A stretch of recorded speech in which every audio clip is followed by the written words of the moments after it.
Welcome back, my YouTube family. Week 2 is a go.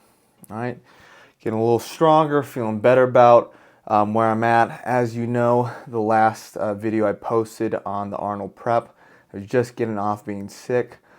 So I have in this video, I've had about a week of like training, eating again. So things are starting to click. Let's get right into it.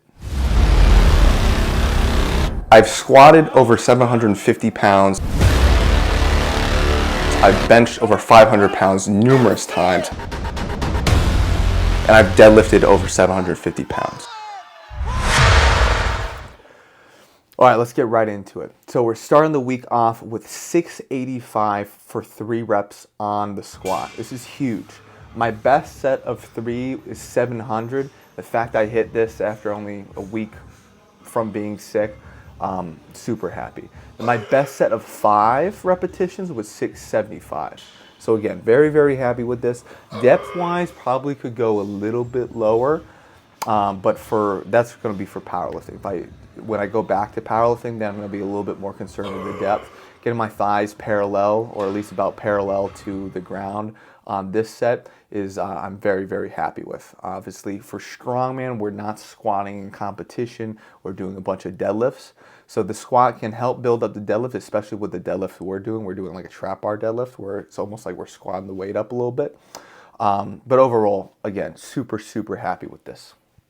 After the squat, we move on to the yoke. Yoke has been tough for me. One, it seems to bother my left knee. I don't know. For a little bit ago, when I was prepping for my last powerlifting meet in 2020, it must have been 2023 going into 2024. I think I did something to my knee, some meniscus or something like that. It was getting clicking. It was getting very uncomfortable. Not pain necessarily, but it would swell up, and I could only squat if I had a knee sleeve on. So it's the symptoms I'm getting when I do the yoke are not that bad, like it was back then, but there is definitely some swelling and discomfort. Obviously when you're carrying 720 pounds on your back, like I am here, I'm not surprised it kind of swells up a little bit. Nothing too concerning, nothing that doesn't go away within a couple days. And again, when you start getting closer to competition, it's not unusual for little irritations to pop up. Nothing should be that concerning. You want to keep the injuries obviously to a minimum, but sometimes you're overreaching a little bit. You're doing a little bit more than what your body can handle, so you get a super compensation effect. And right now with the yoke, that's kind of the case there. Needless to say, also, I wasn't supposed to train yoke on this day. I have access to 3 different gyms. I have access to all the Strongman equipment I need for my competition. The only issue is that it's going to be at different gyms. One gym I only have access to on the weekends because it's at a high school that my friend coaches/teaches at, and the other gym I don't have a membership there, so I have to pay every time I go there, right? So preferably I like to go out of my home gym, which I'm sponsored through, which is Power Build, right? So because of that, I hit squats, and then technically I shouldn't do yoke till later in the week, but I had to kind of hit yoke this week. So I did 720 for 100 feet down and back. Feeling pretty good about it. I hit 760 before, and that was like an RPE 11 balls to the wall. So 720 moving the way it did, I'm not upset.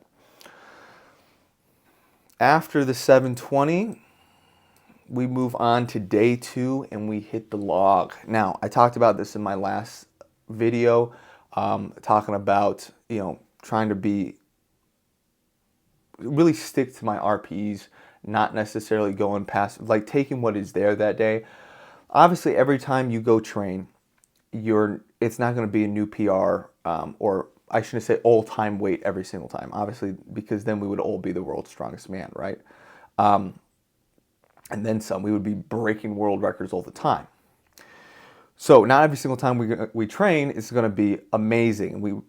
when I was prescribed RPE, I really need to be sticking to that RPE and not pushing myself beyond what I know I'm capable for that day. Now, with that being said, it doesn't mean you don't train hard. Every single day you go in there and you put as much effort as you can, right? The 100% effort that you put on this day, day one, or day A, is not going to be the same 100% effort you put on day B. You might only be able to give your 100% effort on day B might only be able to be, 80% of your max ever effort, if that makes sense, right? So because of that, we use things like RPE, we adjust the training volume, we adjust the training intensity, and being a good athlete is knowing and listening to your body so you can continue to progress and avoid injury. Now, luckily, although as being stupid, I did not get hurt. The log press is not something like a max bench press for me, where a max bench press, maybe I'll, it's a grinder. I'm very efficient at that movement. I'm grinding through the whole time. With a log press is basically, I'll do a push press, and if I can't get the push press in position, I'm not spending a long time grinding at the top. So it's not necessarily a huge percentage increase of a risk, like if I get hurt, if I fail a log press, but it's something confidence-wise not good. And a lot of times when we train, we need to focus on the confidence of our performance, right? So obviously, if you're successful every time you go and lift, maybe it's not the heaviest weight you've ever lifted, but you're very successful all the time, you build up that confidence that you are going to be a successful lifter, right? So that's very important. And speaking of success, here is our today's sponsor. All right, today's sponsor is me, tankstrengthcoaching.com. Right? If you're looking to become the best version of yourself, if you're looking to be a freak in the iron game and you're looking to improve your performance, please go to tankstrengthcoaching.com. You will also see the sick merch I have, all right? Now, Breaking Records, Crushing Demons t-shirt. We got a barbell going through a skull there. And then on the flip side of that, on the pocket, you're going to see Tank Strength Performance Coaching. I like it. It's very nice. The shirt brand, it's next level apparel. You're going to see all the best companies use this type of shirt. It fits very nicely. The reason I'm not wearing one right now is because I'm saving them all for you guys, all right? And you can order that off of tankstrengthcoaching.com too. So please go visit and let's get back to the video. All right, let's get into the log press itself. We got 317 is going to be our first, and as you guys know, I failed this my last week, so I was very happy with that. Strength is coming back. Went up pretty decent, The thing I've noticed with my press is obviously once the push press transitions into the strength of my lockout, it actually relies a lot more. For me, my challenge is more on the stability than it is my actual tricep strength, if that makes sense, okay? And then here is the dumb move I made, which is 337 for a fail. Right, as you can see, I almost locked it out, but it was not there. And what I should have done was probably 327 for my RPE. I would have gotten it, I would feel good, and leave it there, okay? After that, we go on to reps. We got the log, it's 267, and we're doing 5 repetitions with it. Getting a good clean. Now, some of you guys might not be training strongman. It's totally all right. And because of that, sometimes it's hard to kind of understand. It's like, yeah, I know how heavy it is, but I know the weight of the log, but I don't know kind of what he's doing, right? So in that log, you're going to see I kind of lap it to my knees. I sit down and get that log very high into my gut, right below my chest, pull it nice and tight into me, and I extend up and I roll that log up into my chest to get into that pressing position. Once it's there, I try to keep my elbows up high, build a nice little shelf on my chest for the log to sit on, and then I rep it through. Now you're going to notice too when I'm doing these repetitions that my head is back the whole time, okay? Different techniques for different people. I like to keep my head back when I'm doing the lift. This allows me to use more of my upper chest and also allows me to kind of push myself away so I can kind of get under the log a little bit more. This obviously allows me to lift more weight. It feels very comfortable for me. I've never had any back issues or anything like that pressing this way. If you keep the glutes nice and tight, nice and strong, it will take tension away from the lower back. So squeezing the glutes during this movement is very, very important. And And then, obviously in competition, we need to bring our head through, but it's very easy once I'm like this just to look through, and then boom, I'll get the clean rep, right? So we hit 5, and you're gonna notice on the last repetition that I look through at the last one. Move on to some posing. The camera I have is, is just my iPhone. I have a hard time like setting the settings up so it's like you can see the detail in my physique. I try to manipulate the exposure, but it just kind of made me end up looking very pale and very white. That, along with all my body hair, probably doesn't make me look very defined. But overall, I'm pretty happy with how my physique is looking. I'm feeling good. I don't know what % body fat I'm at right now, but as for a natural lifter, I'm very, very happy with the amount of muscle I put on. But you guys have to remember, I've been lifting since I've been 13, so this is about 12 years now. If you put in 12 consistent, hard-working years lifting, you're going to see progress. And you're probably, for a lot of people, you're going to see genetics and all that play a factor. But if you put in 10, 12 hard, consistent years, just going, the dedication to the gym, pushing yourself hard, eating and sleeping, you're going to build a massive physique. You're going to build some serious strength. And once you've incorporated that into being just part of your lifestyle, you'll be pleasantly surprised with what you're able to accomplish. All right, day 4, Kabuki trap bar. Competition weight is 850, and we hit it for a double hair. Super, super happy. Going into this day, I could tell I was a bit fatigued, yet I was still able to put some good weight up on the trap bar. Then we knock it down to 700 pounds for some repetitions, practicing getting that rep work in, and got it for 8 reps. Felt easy peasy, lemon squeezy. Day 5, we move on to some close grip chains, 60 pounds worth of chains. This is really focusing on the triceps. During the push press, that lockout is just a lot of triceps. So things like chains, close grip bench pressing, bands are all going to be very, very important to really build that tricep strength at the end range of motion of a lockout. Whether we're laying down or overhead, super duper important when we're focusing on strength, right?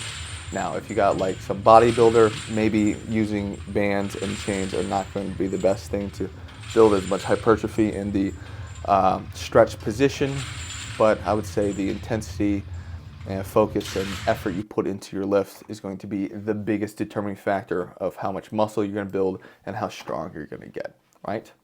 Last but not least, day 5, we have an incline log press. It's 300 pounds on here, and we're getting it for 2, right?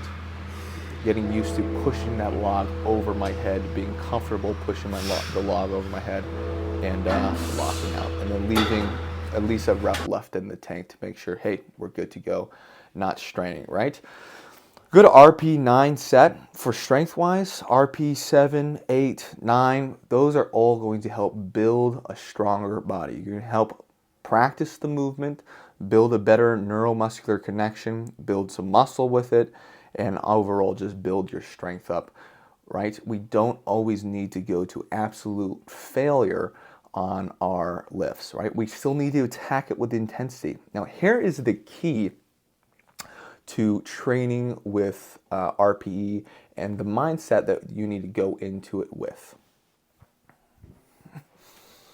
All right, RPE. Now, I'm sure a lot of you guys have used or have heard of RPE, which stands for rate of perceived exertion. Maybe you've used RIR, which is reps in reserve. Maybe you're just sticking to percentages only, right? Certain percentages you're going to hit certain sets, reps, and things like that with, right? A good training program typically involves all 3, okay? Oftentimes when I'm coaching or I'm giving people programs, you're going to see sub-max, leave 2 reps left in tank. That's a little bit more of an RIR type format I'll use. You're going to see an RPE, and usually I'll combine that RPE with a goal weight range, right? So I'm either going to hit kind of low end here or high end over here. Sometimes you're going to hit the same weight you hit last week if you're feeling a little bit. Sometimes we're going to go 5, 10, maybe 15 pounds more on the good end. Now, RPE, 4 reps left in the tank we can think about, or 6 out of 10 on the difficulty, and then 7, 3 reps left in the tank, or a 7 out of 10 difficulty, 8, 2, 9, 1 rep left, 9 out of 10 on difficulty. RP of 10 means that it's a good clean rep, but we were not able to do any more good clean reps. A lot of times I'll see athletes, they'll put RP 10, but that's when they fail the lift, not when they're succeeding. An RP of 10 is still a successful lift. And then you would have a fail, right? Where you're not able to successfully lift the weight, okay? Now, how do we train RPE? The way to make RPE, in my opinion, RPE very useful is that when we go and train and you have an RP of a 7, that doesn't mean, oh, it's a light day and you're just going to put a little effort into it. Sometimes, a lot of times with athletes, if you give them a lighter weight, they kind of